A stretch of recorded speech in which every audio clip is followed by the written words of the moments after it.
വണ്ടൂരിന്റെ വികസനങ്ങളിൽ മാറ്റത്തിന്റെ വർണ്ണവിസ്മയമൊരുക്കി fun city park. മുതിർന്നവർക്കും കുട്ടികൾക്കും കളിച്ചുല്ലസിക്കാൻ ഇനി മറ്റു പട്ടണങ്ങൾ ആശ്രയിക്കേണ്ടതില്ല. Fun city park, Manalimal bus stand, Wandoor. Nilambur bypass എംഎൽഎയുടെ അവകാശവാദം തള്ളി LDF. സംസ്ഥാന സർക്കാർ നിലമ്പൂർ ബൈപ്പാസിന് 217.18 കോടി രൂപ അനുവദിച്ചതിന്റെ തുടർ പ്രവർത്തനത്തിന്റെ ഭാഗമായാണ് നിലമ്പൂർ ബൈപ്പാസിന്റെ ഒന്നാം ഘട്ടത്തിന് 35 കോടിയുടെ സാങ്കേതിക അനുമതി ലഭിച്ചതെന്ന് LDF നേതാക്കൾ നിലമ്പൂരിൽ നടത്തിയ വാർത്താ സമ്മേളനത്തിൽ പറഞ്ഞു.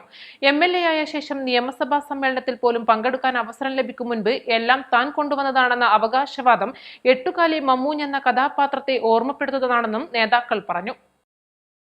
നിലമ്പൂർ ബൈപ്പാസിനും നിലമ്പൂർ ടൌൺ നവീകരണത്തിനും തുരങ്കം വെച്ചവരാണ് ഇന്ന് അവകാശവാദവുമായി രംഗത്ത് വന്നിരിക്കുന്നത്. സത്യം ജനങ്ങൾക്കറിയാം. ചില മാധ്യമങ്ങളെ കൂട്ടുപിടിച്ചാണ് ഇത്തരം പ്രചരണങ്ങൾ നടത്തുന്നത്.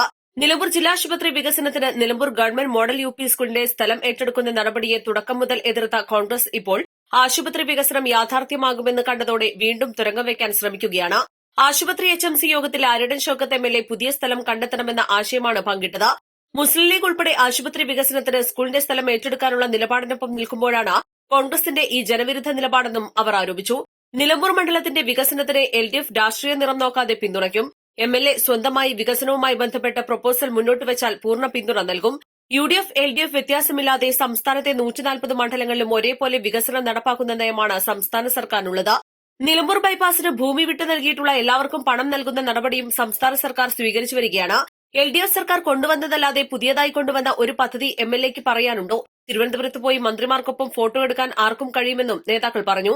2019 രാഹുൽ ഗാന്ധി വൻ ഭൂരിപക്ഷം നിലമ്പൂർ നഗരസഭയിൽ നേടിയിരുന്നു.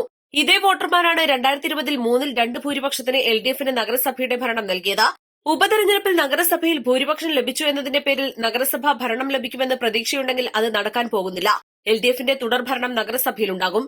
നിലമ്പൂർ മണ്ഡലത്തിന്റെ വികസന പ്രവർത്തനങ്ങളെ പിന്തുണയ്ക്കുന്ന നിലപാടാണ് LDFനുള്ളത്.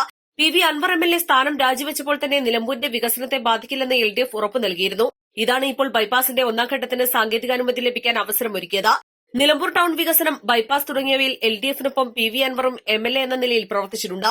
യാഥാർത്ഥ്യങ്ങളെ എന്നും അംഗീകരിക്കുന്ന നിലപാടാണ് LDFനെന്നും നേതാക്കൾ പറഞ്ഞു.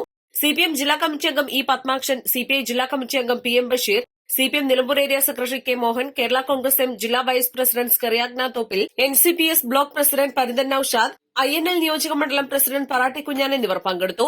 East live, Nilambur.